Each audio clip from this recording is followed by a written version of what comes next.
All right, let's fire it up. Getting ready here for This Week in Illuvium. What week are we at? Like 7 or 8 at this point here? Awesome to be able to keep on doing this week after week, still enjoying myself. Bringing all the Illuvium news here to y'all. Just checking in on all of my channels, making sure we're up and running a-okay, doing a couple of different things here today. In theory, we've got one stream on all platforms as well, but we also got a little bit of vertical action happening here on the YouTube side of things. Slowly but surely, doing what I can to upgrade, get the word out to more people without necessarily breaking the bank. And it looks like we are all systems go here, so we'll hop on into this in just a second. All right. All right, well, here we go. Welcome to This Week in Illuvium. Again, week number either 7 or 8 at this point here. I've lost counts, but we've got plenty to talk about here. While we've had a little bit of a lull over the last couple of weeks or so, where the ZK-EVM migration, for example, really put a hampering onto a lot of the things that Illuvium could do. It really slowed down the news for quite a bit. But while it's not completely done yet, again, ZK-EVM is more like dial-up at this point. It seems as sure as hell taking a long time to migrate things. But granted, there's probably a lot of things to migrate, so I'll give them the benefit of the doubt there. But with that, does then allow us... Oh, my chat's not working. I'll fix it here in a second. But slowly but surely, more features are coming back online. We'll definitely talk about all of those as we go through. Illuvium Zero having a couple of updates. Did not expect to see that one coming up first, considering what we have in the pipeline here.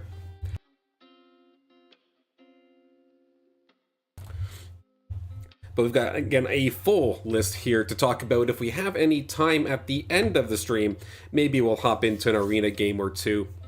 But for the most part, let's get started here with the news, starting off with, I guess, our headliner of sorts here, and this is in regards to Illuvium Zero blueprints. It is going to end up being, or for the longest time rather, we didn't necessarily know what was going to happen to blueprints. As of the town hall week that we had about, like, 2-3 weeks ago now, the blueprints use wasn't truly set in stone yet. The blueprints, no, the blueprints. You're calling me out, I see ya.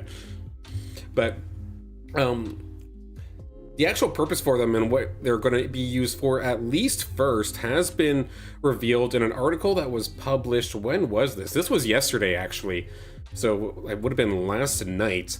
I'm going to take a look at it here in just a moment's time. Let's hop on over here.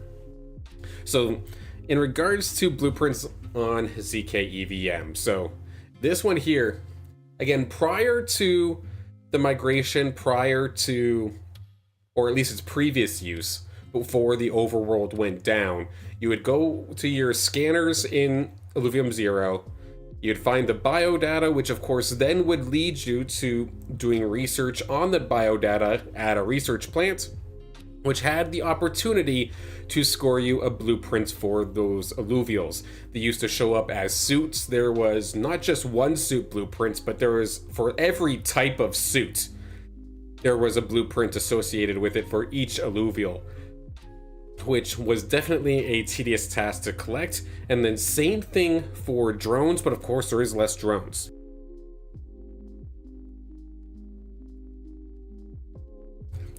That is no longer going to be the case. It is going to be something a little bit different here. I had a chance to take a look at this, but I did not get a full deep dive on it, so we will be going through it kind of together here.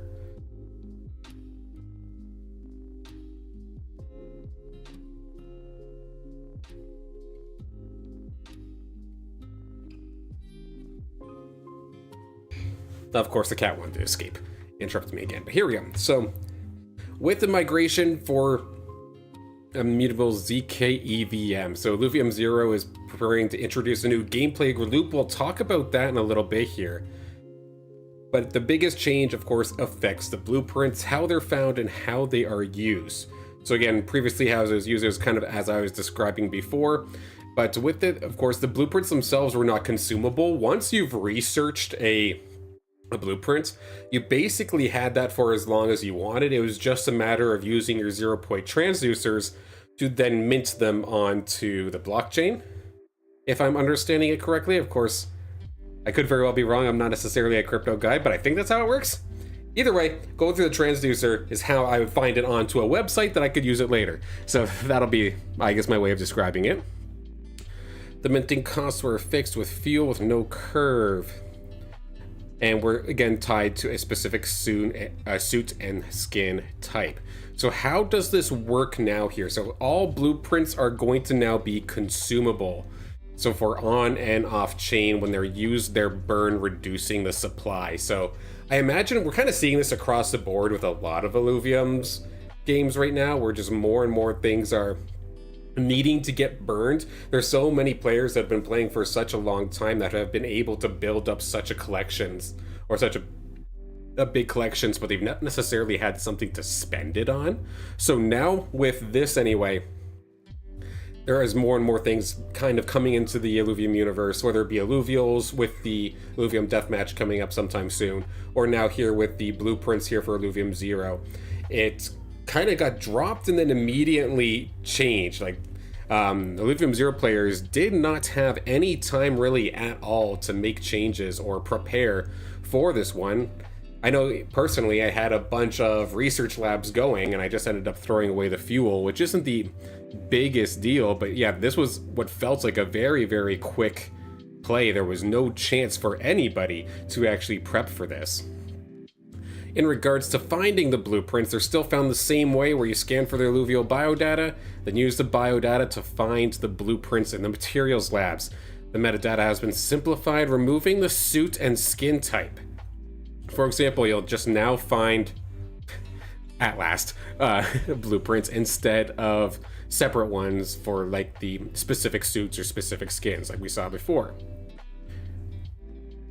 The bonding curve based on circulating supply. Now this is where it's probably going to get a little bit confusing for me. Let's take a look. So blueprints will follow a bonding curve tied to their total circulating supply. As blueprints are burned and the circulating supply decreases, it makes it easier to discover new ones. Okay, so that'll be interesting if, let's say, the Atlas skins then are basically extinct, or there's only a couple of them. You might have a better chance at actually finding Atlas ones. Meanwhile, if there's an abundance of Archies, for example, finding new Archie blueprints will be a little bit more difficult, which is interesting. That's one way I guess you could play the market and make sure that those that are consistently running the research labs and consistently playing have the best chance to kind of have what the market needs, which is interesting. Blueprints are now per account. This one I'm actually kind of loving here, because beforehand, any of the blueprints that you had was tied specifically to the plot.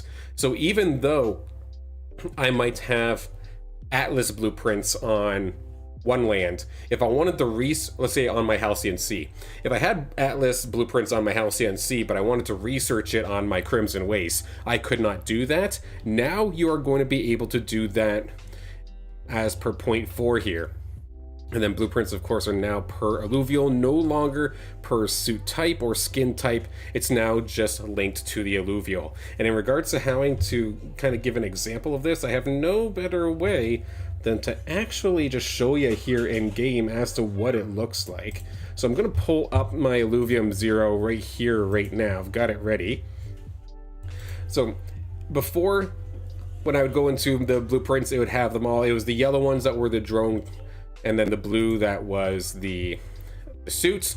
Now when we go into blueprints, as you'll see here, it's all just blue, but it's no longer based off of suit. It's no longer based off of drone. It's just, if you had Alfie, for example, you have Alfies, or say my Adoritos, I had a suit and a drone skin for the Adorito.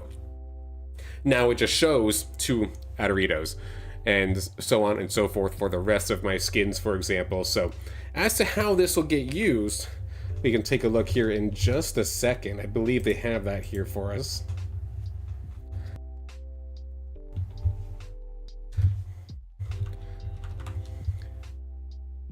So Blueprints minting the new model. So these are the first collection to use Illuvium's new manual minting approach. So this is kind of the same idea that I believe that the MMO is going for, where you can play the game off-chain, but then when you want to put something on-chain, there's a process that you can follow, but it's not like mandatory, for example. So the blueprints are not minted by default, but it'll be optional and enabled later, which is what allows for the trading to happen. So I imagine that the 0-point transducers are going to be shut down for a little bit longer while this process gets finalized. But I imagine that process of sending a blueprint into the 0-point transducer is what is going to essentially trigger what brings it into the on-chain kind of activities. And with the blueprints, we'll get into their use right here, right now, because there's a gameplay loop switched up here for Illuvium Zero. So now that the blueprints have been migrated to ZK EVM, they can now begin implementing Sanctum Mesa requests. Blueprints will now play a direct role in Illuvium Zero's gameplay loop tied to these Sanctum Mesa requests. So weekly crafting and contribution. Each week you'll receive a list of parts to craft. Send those to home base using elements, fuel, and blueprints, and or dyes. Dyes, that's new to me. I'm curious as to what that's about.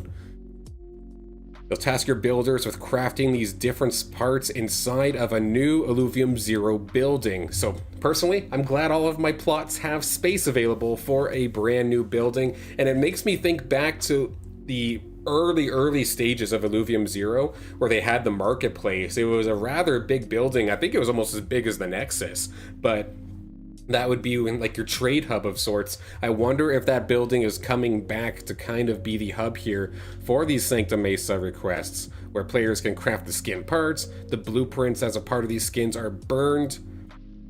Crafted parts are sent to the home base, and this is going to be an additional fuel revenue section, specifically fuel for this process. So no Ethereum or anything like that. So in addition to the 5% from the fuel burning loop. So now in Illuvium Zero, you will get fuel from the classic fuel burning like you used to. And now it even gives you a little bit more here based off of these Sanctum Mesa requests. So that'll be quite interesting, absolutely. And just having something to work for, that'll be quite nice. I look forward to playing in that.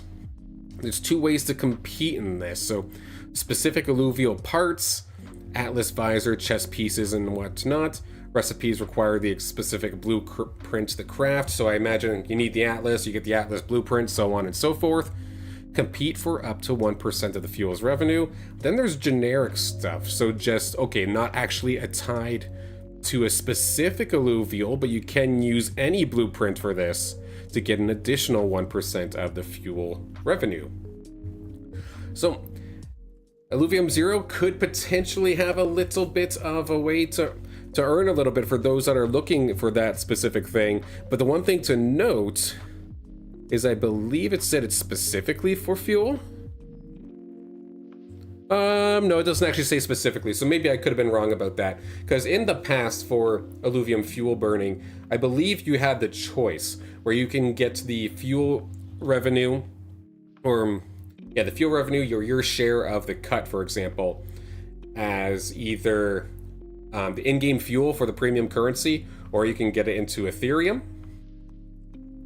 And if you, of course, you get into Ethereum, that could very well get translated into real world or IRL world money, fiat currency, as you could say. What am I saying? Ethereum is technically a real world currency. What am I talking about? But you know what I mean. Something more traditional. You could do it that way. That's probably a better way to put it. Let's not, call Ethereum monopoly money. No, that's not what I meant. So together, these systems allow players to earn up to 2% for the Sanctum Mesa loop, in addition to the 5% for the fuel burning loop. So this all sounds fine and dandy, but what I'm curious about is that there is also, I know, that safety beacon or that safety blanket. They had a specific term for it, I can't exactly remember, but they wanted to have their revenue hit, Illuvium wanted to have the revenue hit a certain level before any actual rewards were, or any sort of earnings was actually given to the players. And it was a pretty hefty number, and I feel like we were very far away from that. I'm curious if this is going to act similarly to the leaderboards then, where the leaderboards kept paying out rewards every week, regardless of what the regardless of what the strategic reserve or whatever it was called was met or not? Or are we going to have to wait? But either way, this is an interesting little setup, and I'm looking forward to playing this just on a game basis alone, knowing that there's something that my blueprints can do, and if it happens to give me some premium currency into the Illuvium titles, that makes me very, very happy by itself, let alone any sort of play-to-earn shenanigans. Of course, yeah, all y'all have been around here long enough know my thoughts on play-to-earn as a whole and how I feel like it's a bit of a trap, but if they can actually get the foundation going and make something like that happen, I'm not going to knock it.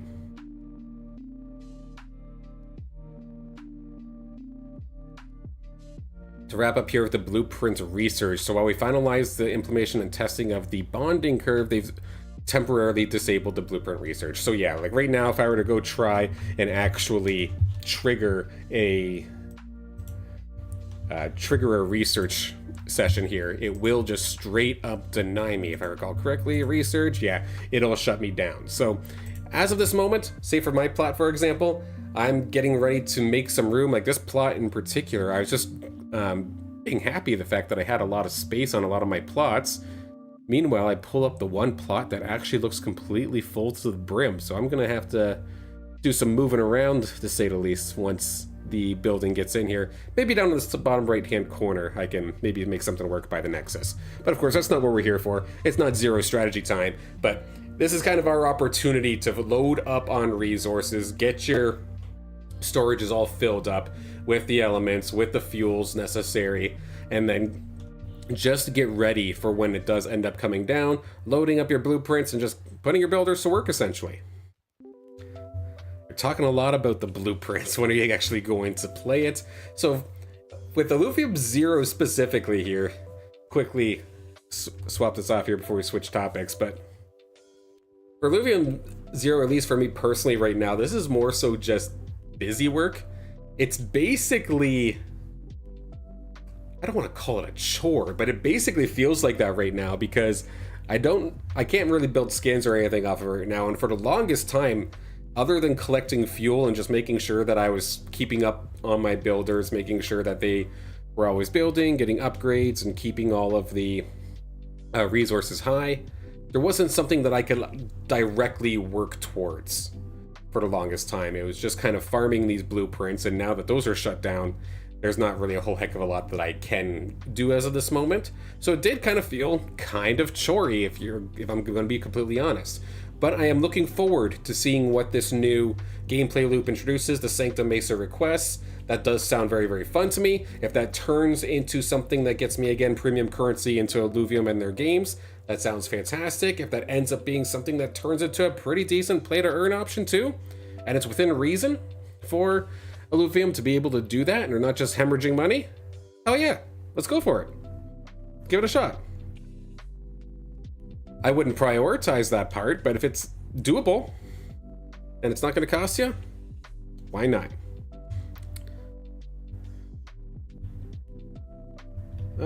Quickly double check to make sure that we're all done this portion here.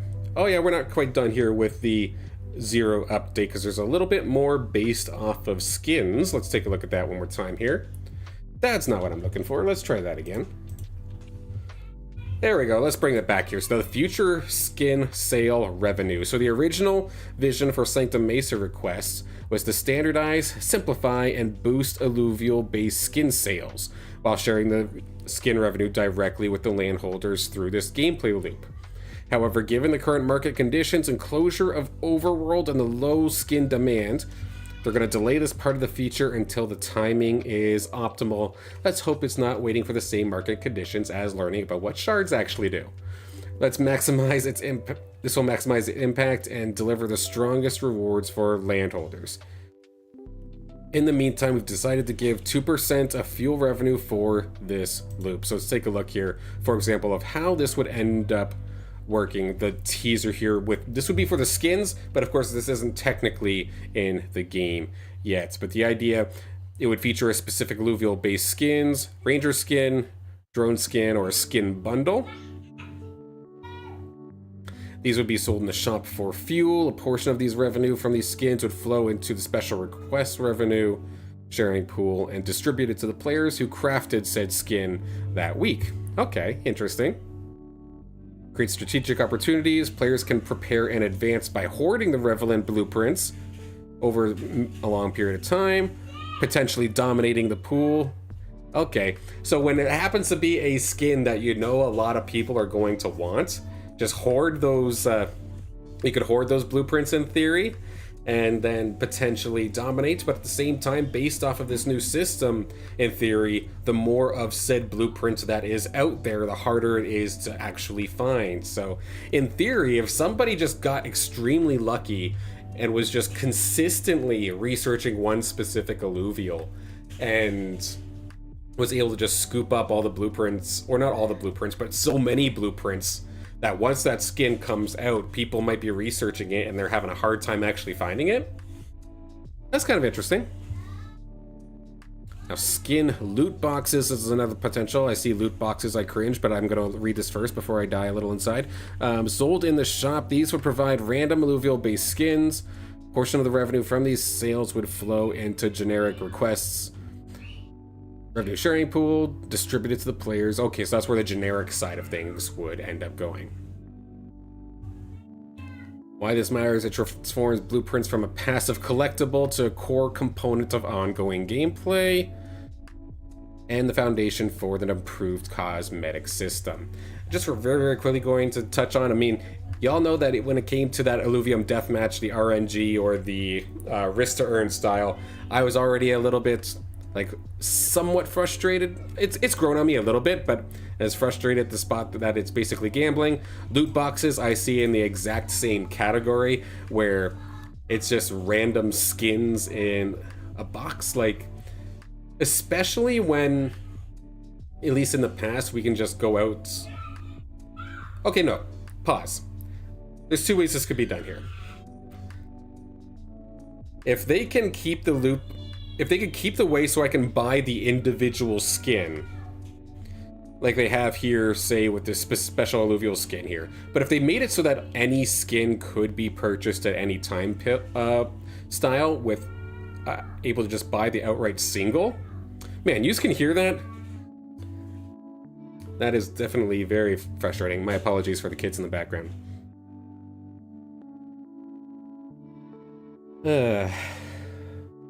Man. Okay. The point that I was trying to say before I got completely boggled.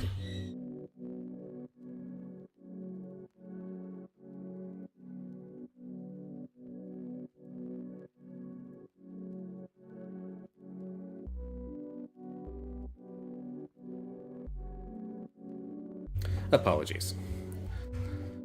So I don't mind the loot box system as long as there is still a way that you can go out in particular to buy the individual skin. But if only, say for example, if the special skin that shows up here is the only skin that you can buy directly, then to me that'll feel a little bit weird, because then I'm waiting on a specific skin. God knows how long it's going to take for it to come into rotation, but you can risk to try and get it by going through the loot box. That to me just feels very, very rough. So if there is a way to still be able to get the individual skin, but if you really wanted to, you can go for the loot box just cuz, like, that's fine. I treat trading card games the exact same way, where like, I hate the idea of ripping packs and then having to pull the cards out. But if, at least if I wanted to, I can go online and buy a Pikachu card. I could absolutely do that, or I could try and pull for it in a pack. But at least the option is there. If that option stays there, that won't bother me here with the skins. The ZK EVM migration wasn't just a technical upgrade, but it unlocked systems that simply weren't possible before. Blueprints are just the beginning. So more updates are coming as Illuvium Zero continues to evolve. So honestly, a nice little start, and I feel like this is pretty much what the Town Hall as well with Illuvium Zero kind of got things through. The main point was that they were trying to get across was that the ZK EVM, once they got onto there, it did actually make it a lot more options, a lot more doors kind of open,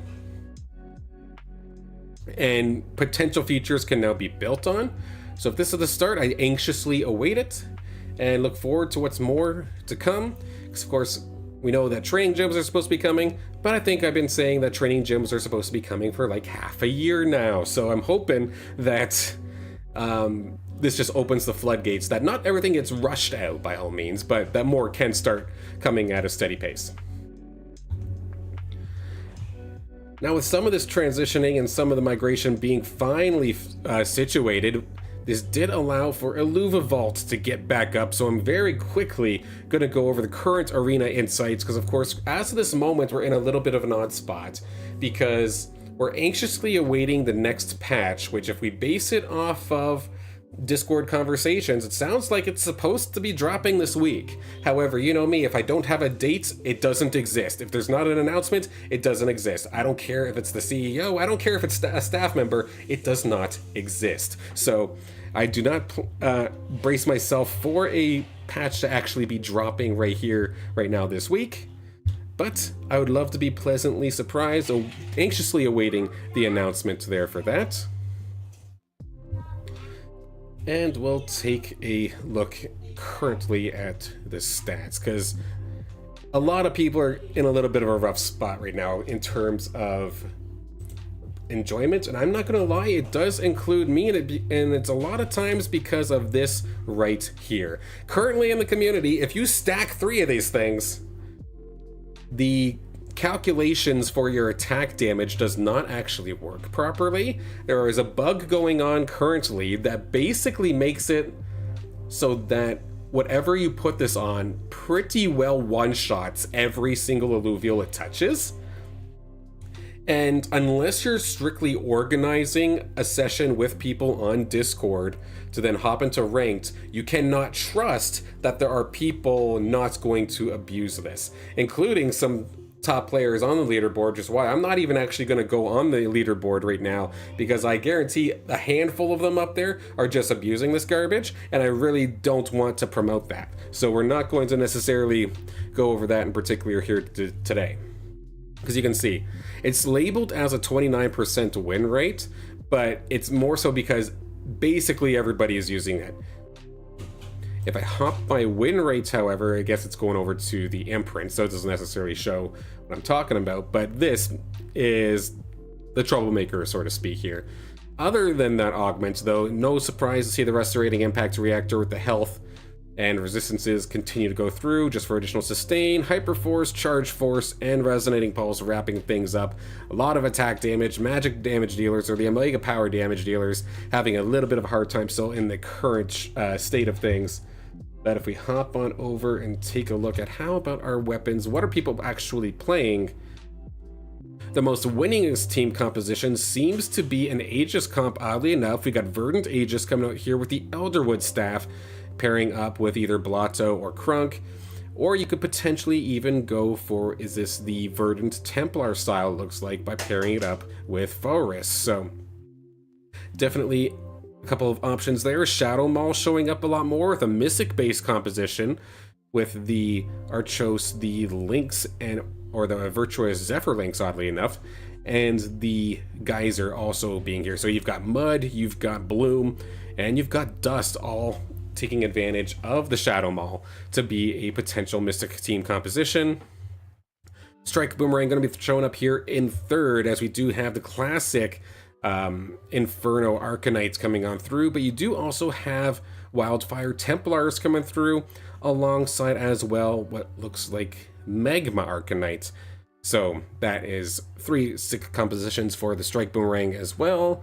Ripple Flare going to be moving up here. It seems to be actually with the Jotun that is doing the best as of this moment, being able to pair Frost Behemoth with that one there. You could potentially, of course, have Toxic Behemoth as well here, pairing it up with the Phosphorus, and oddly enough, even the Nibble Emberlings showing up here as well for maybe a little bit of Steam Vanguard action.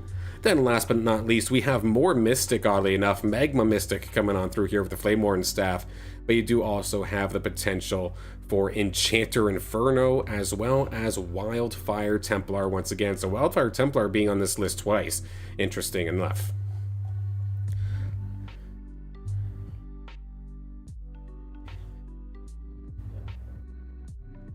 Quickly take a look down towards the bottom here.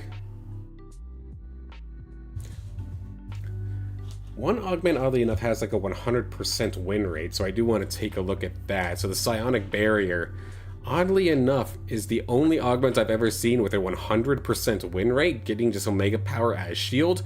Granted, it's only been used a couple of times. It's only a part of 4% of games, but when it is, it's apparently winning pretty consistently. Threefold Power, getting the tier 3 units some additional health and attack speed going on through, doing well as well with a 71% win rate.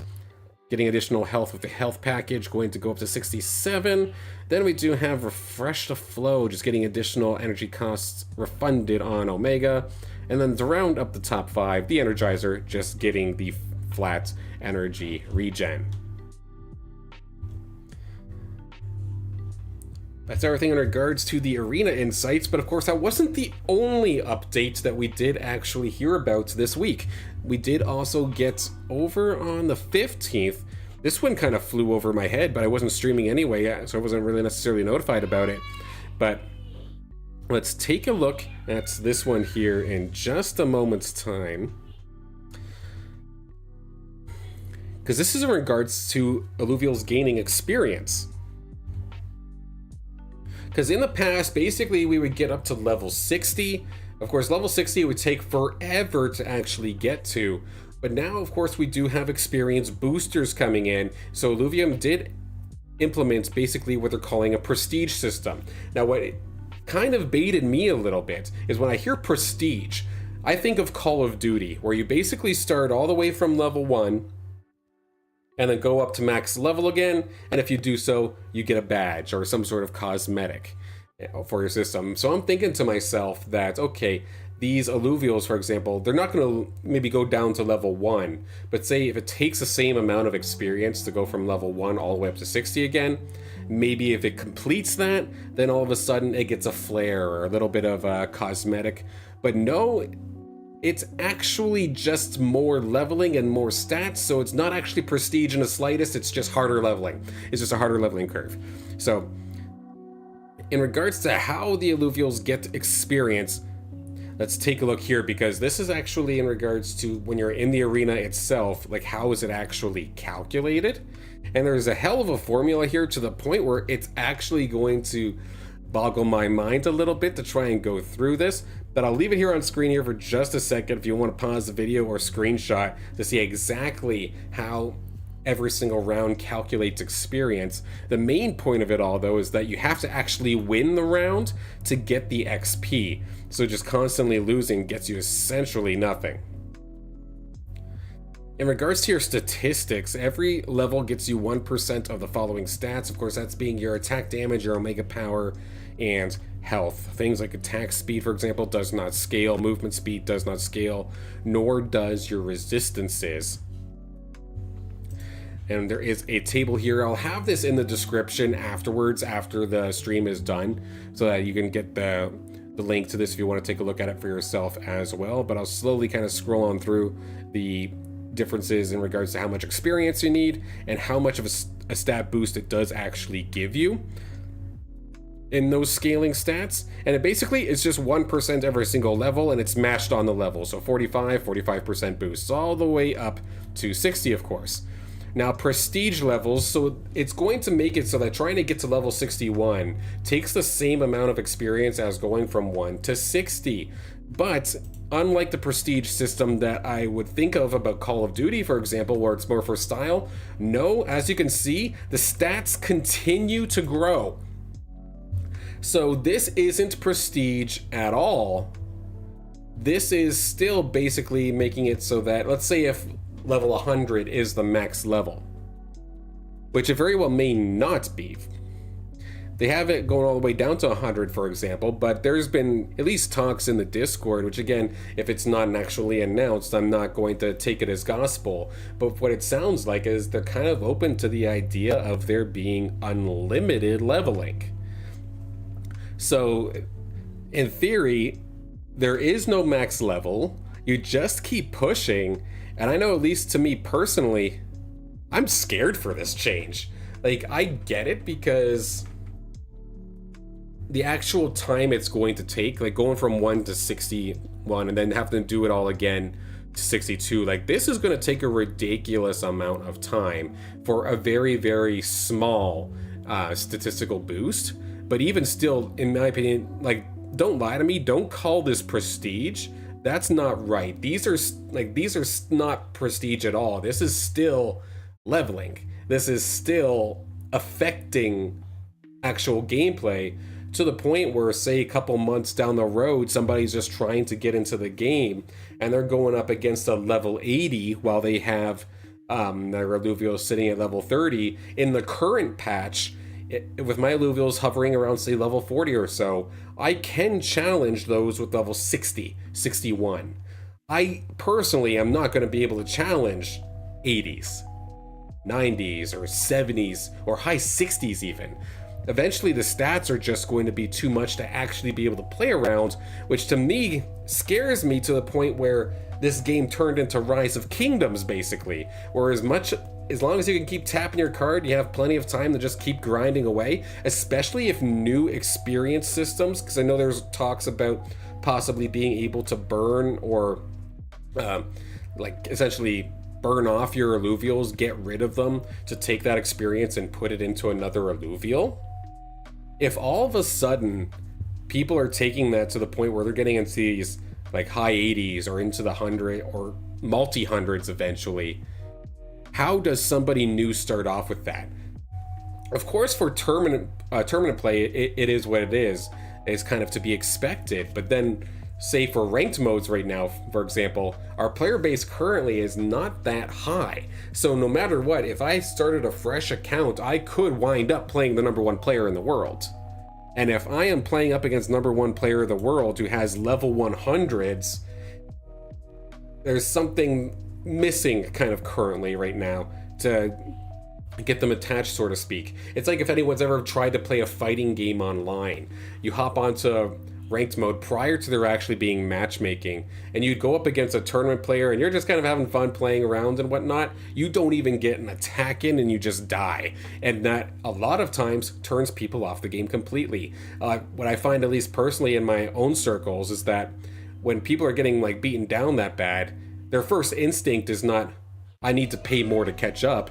No, the answer is fuck this game. That's what it normally is. So I do worry about how heavy-handed this could be, especially with what we've seen, how many stats, and with perfect stats Illuvials. So I'm always worried about the onboarding process.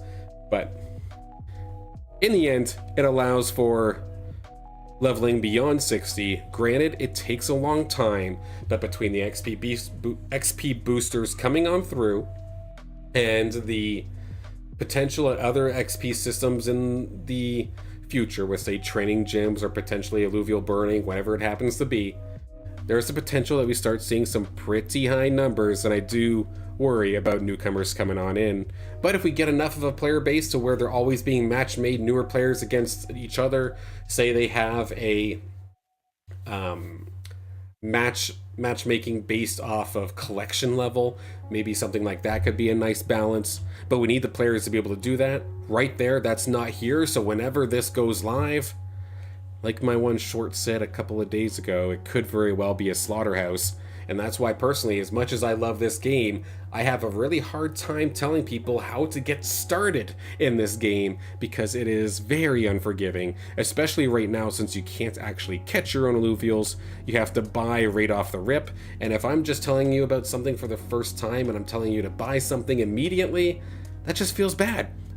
So I shall stop ranting about that for now, but it is on my radar. I'm going to be cautiously optimistic as we move forward with this one, and hopeful that I'm just overthinking it. Now, normally I don't talk about crypto or any sort of the token side of things, and of course anything I do say is not financial advice. Trust me, I'm the last person you want to get financial advice from. But with staking V3, something did kind of catch my eye. Based off of what I've been reading on the website and whatever the EPOCH means, I believe that is in regards to how many weeks that, say, the shards, for example, get distributed. We're at week 12 of 24. So in theory, we're like halfway through this staking period. And of course, we still don't know what shards actually do. However, we're halfway through, and there's potentially going to be the case where they're waiting on better marketing conditions to actually announce what shards do, right? And that was, say, 2 months ago, I think they said that in an older town hall. Ever since then, I quickly took a look at crypto prices just because I was curious, and everything's a goddamn fire sale right now. Things have gotten way worse since they've made that announcement. I genuinely worry. Again, I'm not an analyst, I'm not a financial advisor, but I don't see marketing conditions actually getting up to a point that it once was, even a couple months ago, while the EPOCH is still active. So I'm genuinely kind of worried for people that were interested in shards and the staking side of things, that we might not get conditions strong enough to know what shards mean while shards are actually being distributed. It very well could actually completely run out, no more shards, and then we finally figure things out, which means a lot of people are going to end up missing out if it was something that they wanted to do. Or God forbid the reverse ends up happening, that people happen to be invested and it ends up being something that they don't want. I mean, it's just a very messy situation. I don't see a good answer either way here for Illuvium, unless they just kind of let us know right here, right now, which is probably going to kind of shoot them in the foot a little bit based off of their current plan. So it's something I wanted to bring up because I just thought it was rather interesting that we were halfway through the system, and then let's just say the marketing conditions don't look like they're going to be easing up anytime soon. Now, screw the crypto talk, let's talk back to gaming. So here we go. I had the opportunity to play the Ascendant mode. I was graciously given a testnet access for my account, got the opportunity to play, and I have to say, like, similar to what I was saying on the download with Scoriox and why am I pulling a blank? TSG, there we go. I was trying to remember his acronym. I couldn't remember for whatever reason. But with TSG, it's an awesome game mode, but you basically just have to turn your brain off as to what old Ascendant used to be. Ascendant, it may be the same name, but of course it plays completely differently now. Of course, old Ascendant was bringing in your own custom deck and essentially using that to play one-on-one versus somebody. But of course, again, it got very, very figured out. With the best possible teams figured out, you knew exactly which Illuvial to place in, exactly which spot to place it, at what round, at what time, and it was very figured out. It eventually did end up going down, and a lot more emphasis was put onto Gauntlet, but now of course we have Ascendant coming back, but again, this is a little different, and honestly, I like it a lot. It's a nice little quick fix. I still love Gauntlet better, I will say. I think Gauntlet is still the better game mode overall. However, the Ascendant game mode is not that far behind, and it has, of course, that extra benefit that games feel like it's only 6-7 minutes long. Maybe 12 if you go all the way down to the wire. So it's just much more accessible in that regard. And if that's setting it up to be the main mobile game mode, I think that actually is very, very cool, and I definitely do like it. I love how every round feels rather impactful. Like, say, right after round one, you get a weapon. Then, like, drone augment, then suit augment, drone augment. There's always some sort of factor or some sort of way that you can kind of manipulate the battlefield into your favor to make yourself better. You feel like you're progressing extremely quick, and I will say the thought of one more game is really strong with this. And I know I personally really felt grabbed to keep playing more. Of course, ownership is going to be a thing in that as well, at least off the start. So the test net was strictly in regards to even Illuvials with no stats. So I'm curious to see how ownership kind of plays into that. Of course, it's going to be very, very similar to Gauntlet, I imagine, where those strong ones, especially after this patch comes out, where ownership is just that, and your levels are that much more powerful, that it could be a little bit rough. But in terms of the game mode itself, I think it's honestly very fun, in the right direction. I get why people miss Ascendant of old, but if we don't call this Ascendant and completely call this a different game mode, I think this stands alone as a fantastic game mode without having the previous experience of old Ascendant. Just this standalone is a fantastic game mode, and I look forward to it coming out in this patch. I just hope that it doesn't end up filled with bugs. I know personally, I didn't know that this was a bug, and I ended up doing to Rich, I think, where Bloom currently scales out of control to the point where I had a Lallura with like 20, 30, or 30,000 health, and it was completely unkillable, and I just won every game by timeout. I hope the patch does not ship with that being active, but I look forward to the game mode nonetheless. We'll have a nice mixture on stream, of course, with Ascendant and Gauntlet. I'm going to be doing my best to cover both as best as I possibly can. Last thing on the docket here for today, our community highlights section. Take a look here in just a moment's time. Who else has been streaming? And take your bets. How many videos do I have to go down before I hear the words play to earn or investments or something along those lines for the YouTube side of things? Place your bets. But let's take a look at the Twitch side of things.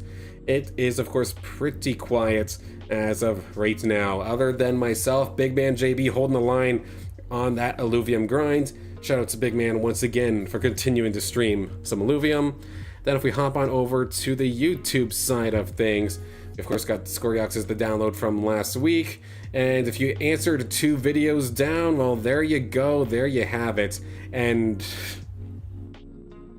I mean, there's 2 in a row there. You know my thoughts on play to earn, especially all these videos putting Illuvium on as a play to earn game is extremely misleading right now. At least you can tell that there's been very little research kind of actually done into the innards of the game as it stands right here right now, because if anybody actually hopped into the Discord and just asked like 2 questions, how do I earn in this game, you'd get essentially 2 answers. You get somebody sarcastically saying, ha, that's the funny thing, you don't.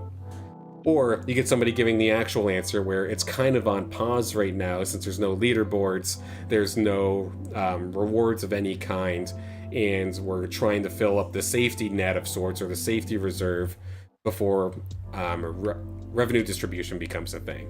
So anytime I see a video like this, I just scoff, and it unfortunately puts Illuvium in a bad light, in my opinion, because they're on all of these things, they're on all these videos, so people have the expectation that they've downloaded this game, they're going to come in, they're going to try and earn, and then they feel like they've been duped. And it's not that Illuvium's putting these videos out. They're not. Illuvium's not making posts about how much you can earn in the game. It's just all these other people making videos saying that they're the best play to earn games when it's not actually a thing. At least not right now. Now, of course, I've been a little bit more on top of things in regards to videos as well. Got one more cooking alongside the video that just showed up on screen. Of course, our stream that's happening right here, right now. Crypto Quick Chat. Drac has been doing some streaming as well of their Illuvium game nights. Some more Price prediction. Yeah. And we have Luca as well. I think Luca I've actually seen in ranked mode. So language-wise, I'm not even going to try and guess. Unfortunately, I'm not sure of the letters that I am currently looking at. But Luca, I believe they're on Atlas. I think they're from on the Atlas team, streaming their Illuvium games as well. A newcomer to the content space, so shoutouts to you, Luca. Good to see you on there. And I think it's...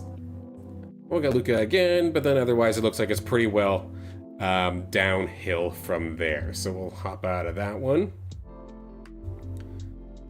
And that's basically it for this week in Illuvium. So Illuvium Zero, getting the surprise spotlight there with the Sanctum Mesa requests, with the blueprints changes.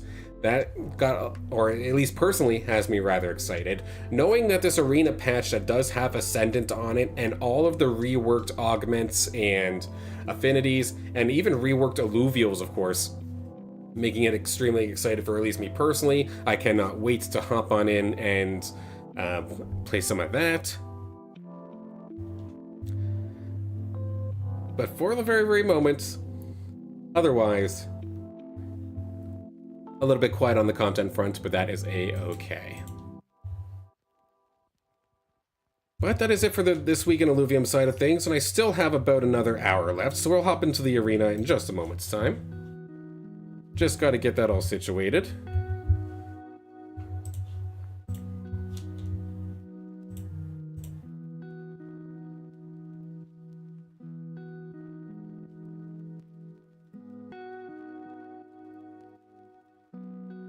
And again, my apologies in regards to the kids being heard in the background.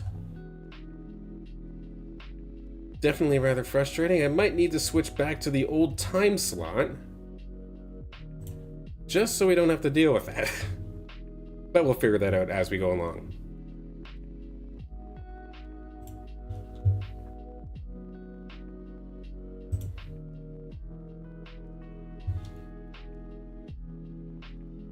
Yeah, so it could potentially be my final games here on this patch. I imagine there's going to be a ranked reset coming up next week as well. Normally it's always on the last Thursday of every month. So we have the 26th coming up next week. Could potentially be a reset, nicely in line potentially with a new patch. Might be kind of nice. Alright, let's get the gameplay scene all situated up here. I'm still here, I promise. Or sorry, but your luck. Is it snowing? It's not snowing. Okay, perfect. There we go.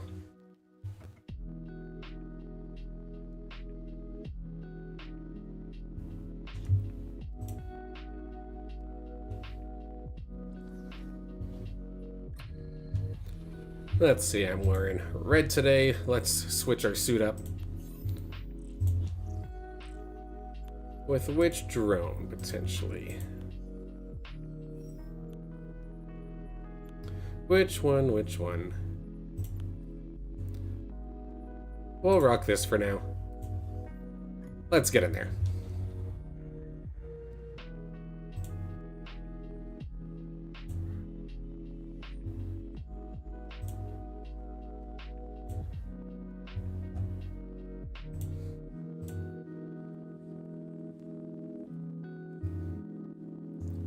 Oddly enough, still looks like having a little bit of hard time on the X side of things. The last two streams that I've done here for X have not actually stayed on the page, it looks like. Don't know what's going on with that.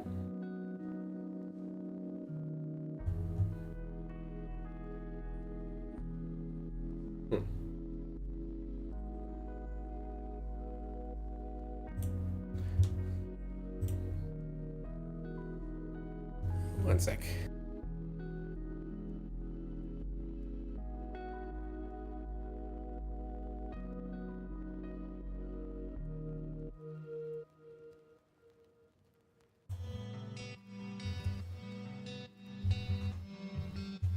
In regards to the whole bringing new players on thing, at least one thing that I feel like would be really cool. Because right off the rip here, like if I were to make a fresh account, right? And I were to hop into the Illuvium arena, whether it be Ascendant or whether it be Gauntlet, I'd have access to all the Illuvials. That wouldn't change. However, the Illuvials don't level, right? Like technically you don't own those Illuvials, so no matter how many games you play, your Illuvials stay at level 1. So I'm really hoping that potentially sometime down the road, like I wouldn't want the Illuvials to be something that you can just keep resetting your account for and keep ripping packs, because somebody had brought up in the Discord, like, oh, maybe new players should just get like one free auto drone run or something along those lines. But I can see bots or people just consistently making new accounts and trying over and over again, hoping to get lucky with an Illuvial that they can just sell but not actually play the game. So part of me was hoping that maybe there could be something like that, but if there was a way that if somebody didn't play the overworld, somebody didn't play the MMO, if they were able to essentially choose your starter, you'd have 3 pre-made packs of sorts. Let's say 1 water version, 1 nature version, and 1 fire version. And then those Illuvials would have absolutely nothing for stats, but you can at least level them up. And then you would never actually be able to trade those Illuvials either. So just so that you feel some sort of sense of progression, I feel like that'd actually be very nice. And if the player base did get big enough to the point where the newer players are always playing the newer players, then those players can actually start to feel their Illuvials growing up against some newer players and not going up against pros immediately. I feel like that'd be a really cool and interesting idea to kind of give them the idea of what ownership could feel like with their Illuvials.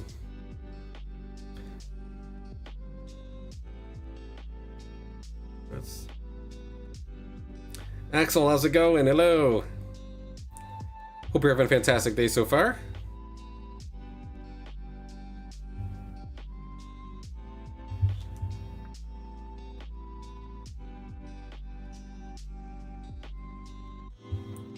Just wrapped up the news side of things. Gonna sneak in a game, maybe 2 if I potentially can. Probably my last games here on this patch. Not going to lie, I've been slacking a little bit. You can see my rating, I'm not in the 2000s this time. Some heavier hitters did end up showing up more and more often and ranked as well. I know personally finding a win has been so much harder as of late. And it's not making me play less, just running into a player that inevitably stacks those 3 synchronizing pulse reactors, and knowing that there's essentially nothing I can do against it other than do it back to them is just kind of irritating. So it's definitely put me off the game personally a little bit.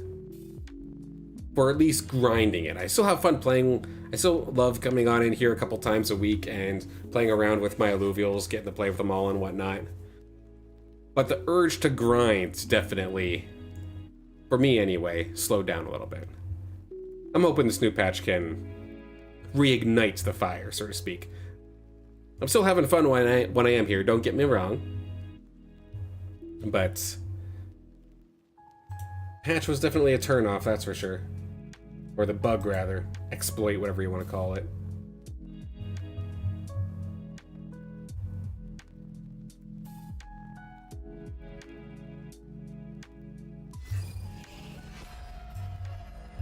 And sure enough, you've got March in here as well. I always have a hard time pronouncing the full name. Good to see ya. Good luck. Have fun. Marchenica. I gotta be careful how I say that. I'm gonna call you March for a little bit if that is a-okay. Either way, good luck. Have fun.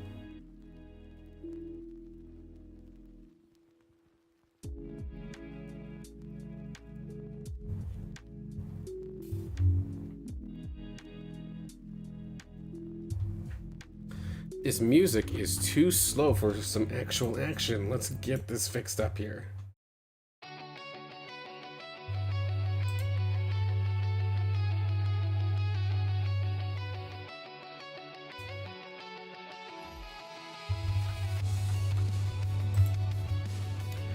Okay, let's see who else we got in this lobby as well. We got David 14 and everybody else is a bot. So we'll have to see. It's the three of us probably going out of here today. As long as I don't play stupid, I should be able to score myself a podium.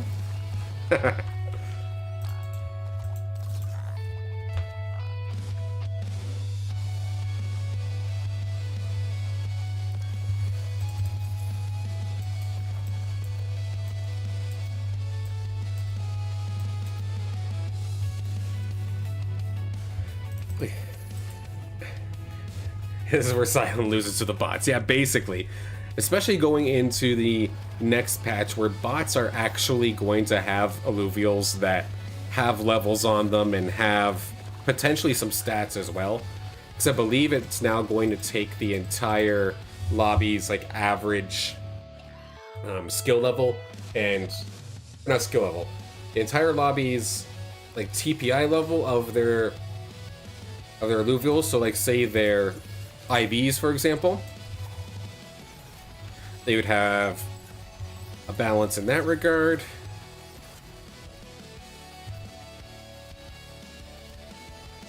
And then levels, I think, get averaged out as well. So there is a very good chance that there's going to be some games that the bots just take me out. That very well could be a thing going into this next patch. But we just got to get there.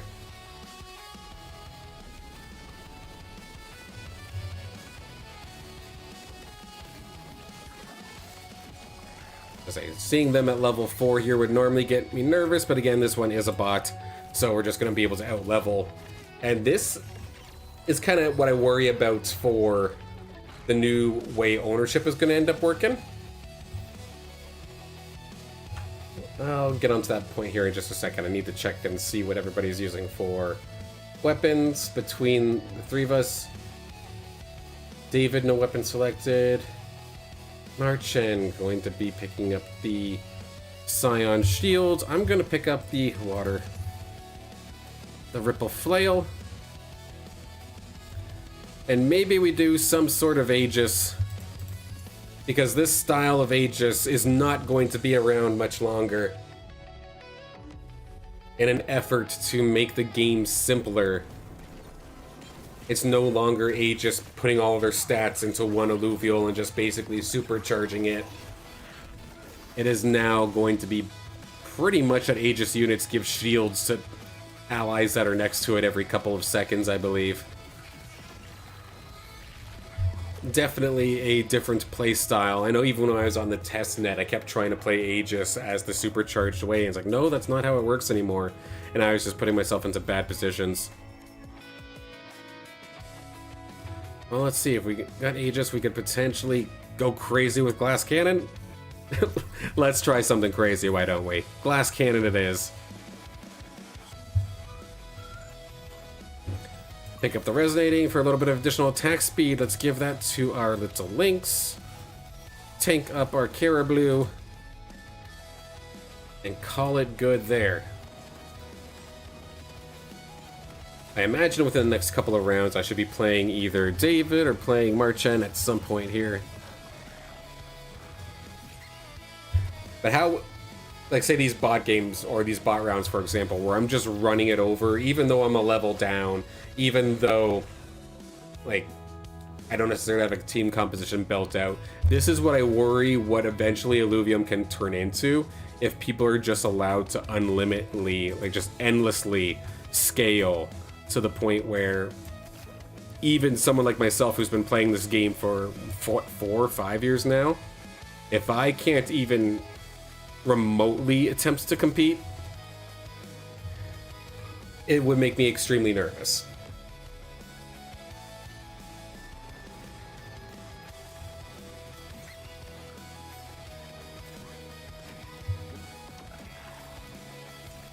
Alright, I have to be probably getting David and Marchen back to back here. pretty much right at the right time too. I'm right at my max income where I'd want to push.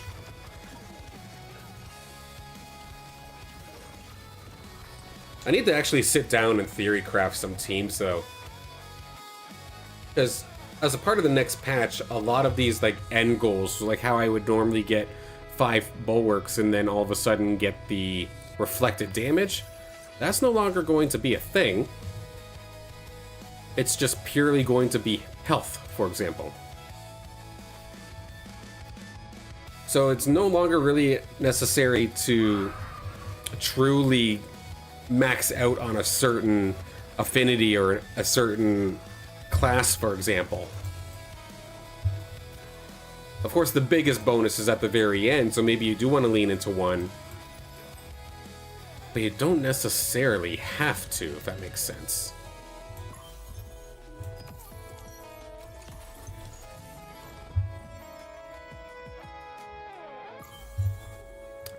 Now, I know my Lynx is a tank, but I'm going to treat this as a DPS anyway.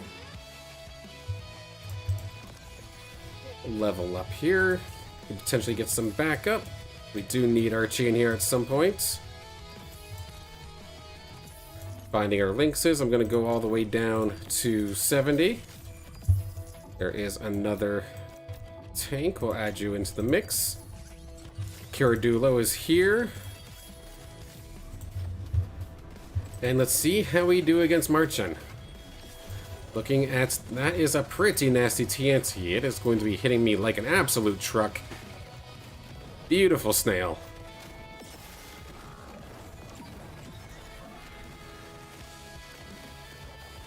Should be able to shred me, it looks like. Level 6 as well, and they have the firepower, so they will be able to breach on through me this time.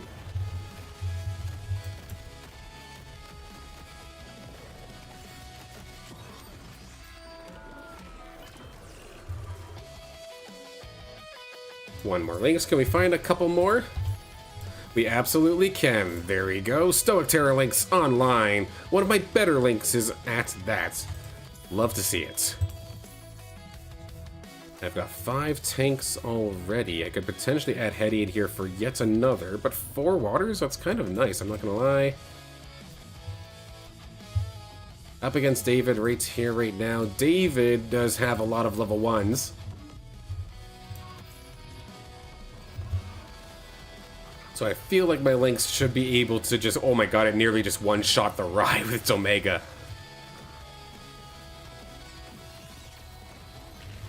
Before I start putting points into my level, I do need to get my Archie at least up to Archo so I could actually get Aegis online. I can probably replace the Flish and get the Archie online, but again, I don't have Aegis yet.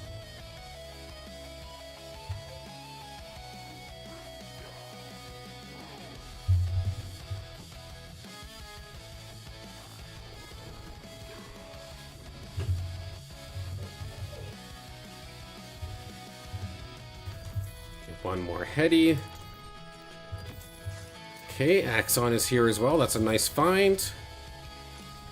And there is the Archo. So now we can actually set this up nicely to where Archo's Aegis buff into the Lynx. We have now Toxic Aegis, since Kiradulo is here as well. Keep you nice and close, something like this. Make a little bit of a line of skirmish there. And supercharge this Lynx up front. Even though it's a tank, it's going to get even more attack damage, attack speed, and resistances. I am going to miss this playstyle deeply. Because the way that Aegis is looking like now is such a more simplified and different playstyle. It's not going to scratch the itch the same. So getting to do it here one more time with the Lynx is quite nice here for me.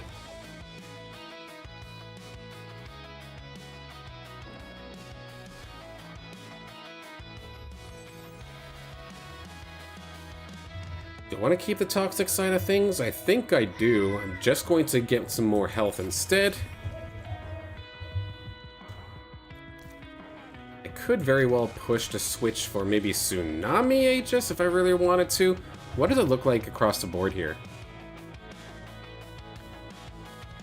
Water's probably not a bad idea. I don't see anybody else at all with an Axon, so honestly, I think I might try and stick here for a little bit longer. Stay within maximized interest.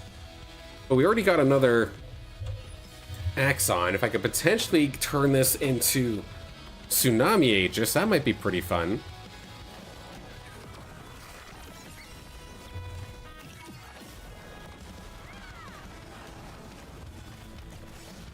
Riptor, of course, I would want as well if I'm going for true Toxic Aegis, but I'm not 100% sure if that's exactly how I'm going to go for it.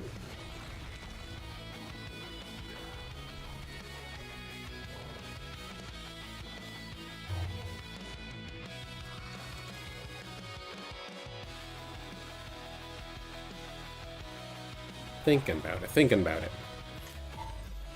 Offensive bonuses is definitely nice. The dodge chance is quite nice as well, actually. Health as Omega Power is pretty sweet too, not gonna lie. Considering Marchen here has Scions on the mind, I don't think dodge is gonna do me any justice.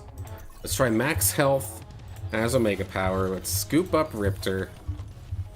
There's another couple of Illuvials that I would end up wanting here. Let's grab the Atlas, put Karadulo away, and there we go. Okay, so now we do have Exodon.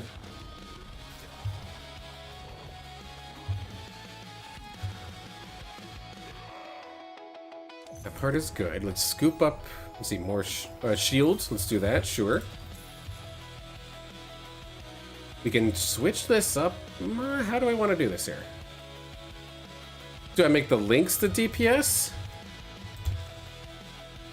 I mean, it would feel kind of poetic to have my Exodon, one of the last Illuvials that I made, be my final game on this patch at the same time. I'm just going to put Riptor in there for another water. But now I need a water empath. Which, of course, that would end up being Ebb. Nobody does have Ebb as of this moment, so I'm looking like I'm in an alright spot. And it looks like, as of right now, the Lynx is doing more damage. I'm kind of thinking to myself, which one of my Illuvials would I want to be boosting at this moment? But I wonder if that'll change once we get the Tsunami online. Either way, I've got to put some money into credits here, or money in the credits. Credits into levels in a moment here. We can go 1, 2, there we go. We'll fill this up a little bit more. Hetty can join.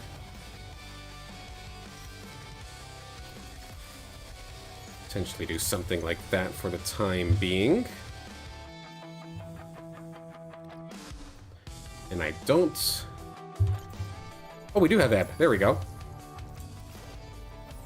So this can now allow us to have Tsunami Aegis. Which should hopefully, in theory, turn this Axodon into an absolute killing machine. We'll take a look at these DPS charts and see if exactly how it ends up going. Right now, it still looks like the Lynx might be the way to go. Granted, the Axodon is still there right behind it, but a little bit more healthy. Oh, Lynx is still just absolutely killing it, eh?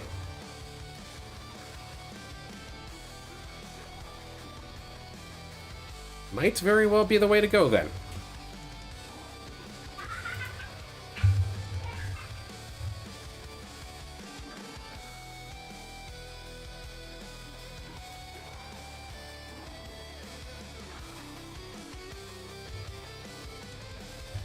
Yeah, we'll give this a shot. Okay, so instead of you, let's put the shield onto the Lynx up in the front line. Boosted, but then the Axon comes in late. Could potentially try to be the secondary carry of sorts. Potentially. Okay, Hetty leveling up is quite nice. Let's grab another one. The Alfie is teasing me, kind of being there. Could potentially add a little bit of Scion firepower into this.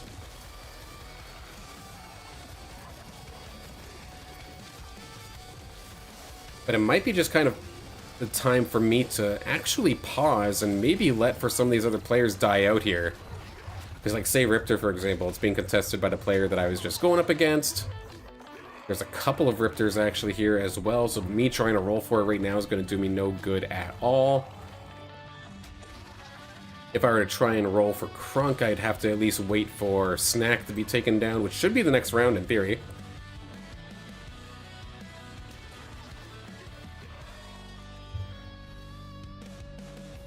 And of course, this time, it seems like whatever I'm Aegis boosting is actually the one not getting all the damage. That is funny. Maybe we'll do a little bit of a happy medium here, where we boost up the Axodon, but have the Axodon come in second here. We do have Marchand's team right here, loaded up with Granite, and has Invoker online as well, it looks like. Granted, I have a rather tanky squad, but can I actually take down their Illuvials without getting burnt down myself? I guess that'll be the question. Lynx has already taken a lot of heat as of the start of this game, start of this round. Meanwhile, Axodon's looking pretty healthy, continuing to do some serious work on the left-hand side. Truly is a wet noodle fight as of this moment. My Ranger's trolling me a little bit. Caught a lot of my tanks caught in that last Sin-Off blast. Slowly working on in.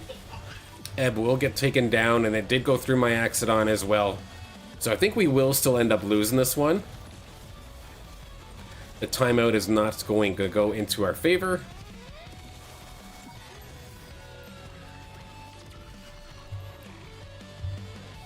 And now a few players got taken out here. So Snack's down with the Riptors and the Crunk. That is good.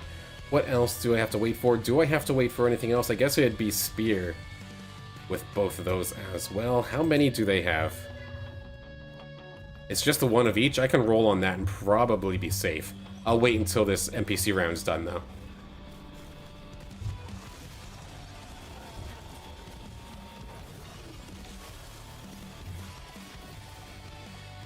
I get a shield crate. I'll gladly accept that.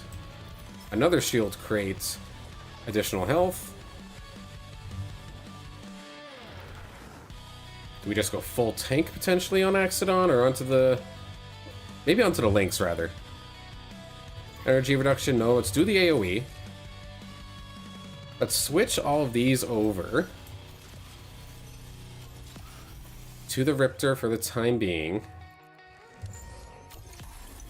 Let's just make this one as stupid tanky as we potentially can. Something like that. Let's get Crunk in here as well.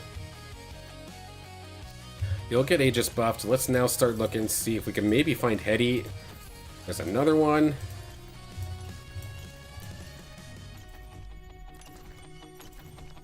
Lots of rolling, lots of missing as of right now.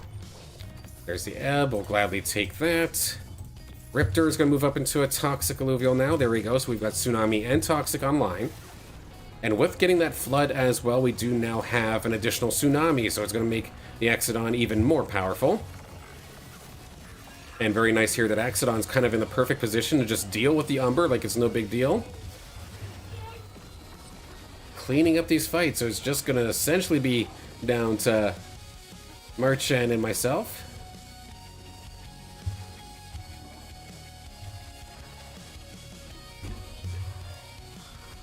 Getting one more Aegis Illuvial would definitely be nice. Got a lot of tier 3s that I could potentially boost with this, even though they're tanks.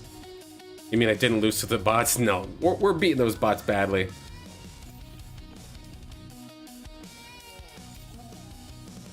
Some additional mitigation potentially. Given the team that I have, that might not be a bad idea. One more heady. Couple of Riptors. There's another one. Oh, Riplance might be on the table here.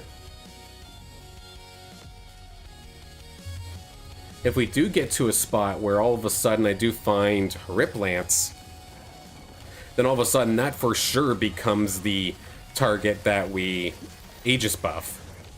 Unfortunately, I don't have any restorating impact reactors, so it's not like I'm going to be able to keep him healthy. But it is going to be a very glass cannon Riplance.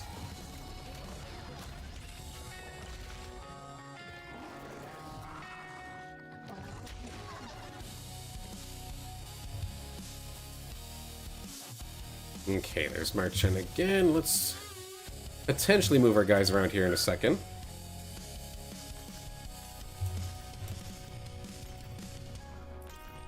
Not looking like we're going to find any on this set. So what is roadblocking me here? Again, it's just Spear, eh? Yeah, instead of rolling these last couple of times, I probably should have waited to get this player knocked out. But I was getting rather greedy. I would have rather got myself to a spot where I can at least somewhat contest Marchen a little bit. But it does not look like I'm going to be in that position. Good shot. I should have moved the Flood over to a different spot, potentially. So that it would get blasted without going through a couple of my Illuvials. Because, yeah, with the way that this team is built, I am just going to be roadblocked, essentially. And with these being Invokers, they're just going to get more and more powerful as the game goes on.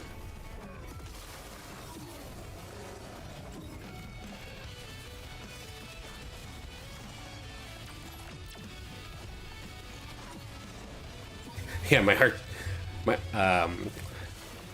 Axodon finally going to get taken down. The fact that it was the last one standing, I don't know if I should be crediting the shield or if that's bad positioning, but we'll see here in a second.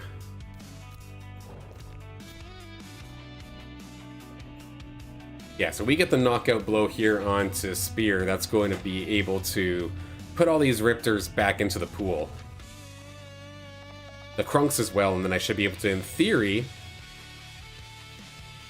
have both, or have 3 Aegis online. Kind of preemptively set it up for something like that. Umber's going to get stuck onto my Flood, so that works out nicely. It'll be so nice that the Umber doesn't actually go untargetable anymore. It's finally just going to be 100% dodge chance for a couple of seconds. But at least that way it doesn't actually drop aggro every couple moments. A welcome change. Oh, I just walked past the Riptor. That's unfortunate. Clicking too quickly. There's the Blotto at least. Can we find the Riptor I passed earlier? We will not get punished. There we go. Okay, let's switch this over. Let's go back to Toxic. And then we'll Aegis buff our Riplance. I honestly do not believe that this is going to be enough to get through what Marchen's got cooking. What I'm probably going to have to do is level up a little bit more and go for a Phosphorus, given the bunker composition coming up here. First off, let's see what we have. We got some strike augments. I'm not going to be able to kill anything, so the takedowns aren't going to matter. Hyperforce might not be a bad idea, but who do I really put this on other than the Riplance? Let's do that. Fusion crates. Let's go for the Shield Breacher. Okay, we can do that. Do something like this for now. I'm a little bit late. We do level to 9, but it's not going to take place for this fight. Rip Lance is nice and safe on the side. And we'll see how this goes.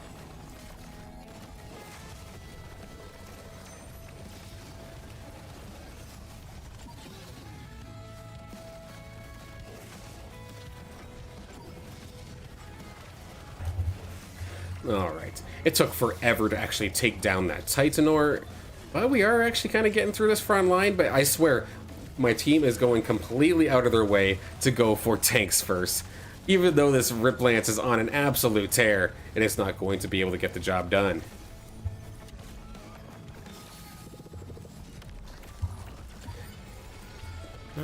Potentially one more round here, so let's see. Foe might be the only way out of this. How many can we find? Not bad. Any more by chance?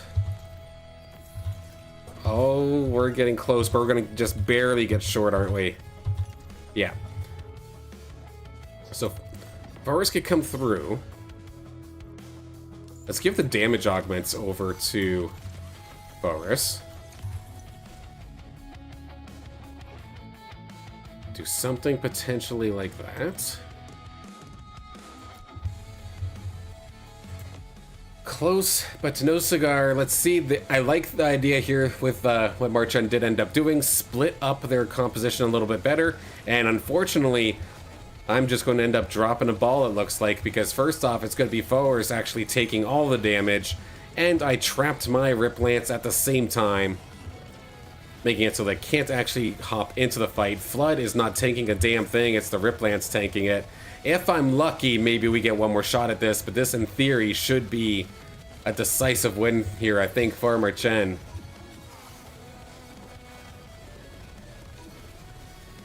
Yeah, with my damage being gone, it's just a matter of time.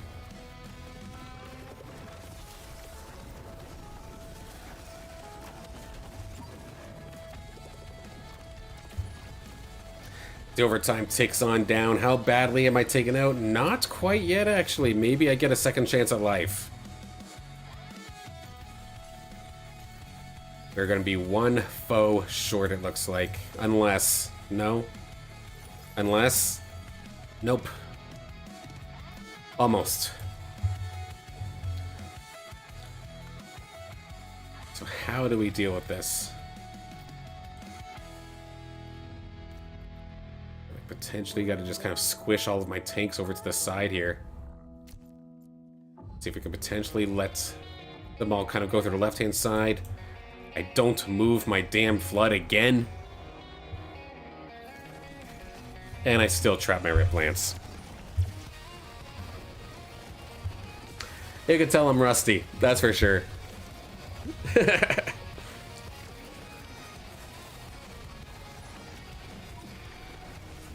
Rip Lance is now going to get into the fray, but now it's going to be the sole target there for that Sinolf. And it should be, in theory, rinse and repeat. There comes the cast, and there goes the Rip Lance.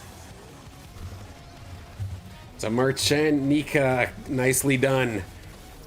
With the perfect game on top of that as well. Sealing deal quite nicely. Going to take me out here. We were hoping for a podium. We did score the podium. But that shall be all. GG.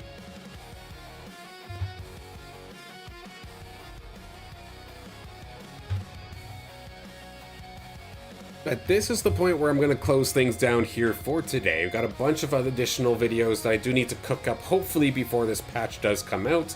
I've got one, maybe two getting ready to release, as long as I know that the information is accurate, as long as there's no last second balance changes. So I do want to take the opportunity today to be able to scoop things up. And as always, like I always say, I'll keep doing this as long as I'm having fun. I'm still enjoying Illuvium, don't get me wrong, but right now, just with a couple things going on, it's a little difficult to put the smile on here today. But that has nothing to do with the game, that's just me. So I'm gonna take an early exit here. I do apologize. Nothing anyone did. It's just unfortunately one of those days. But I thank everybody for tuning in. The game plan will be to do a stream for Friday. Looking forward to that.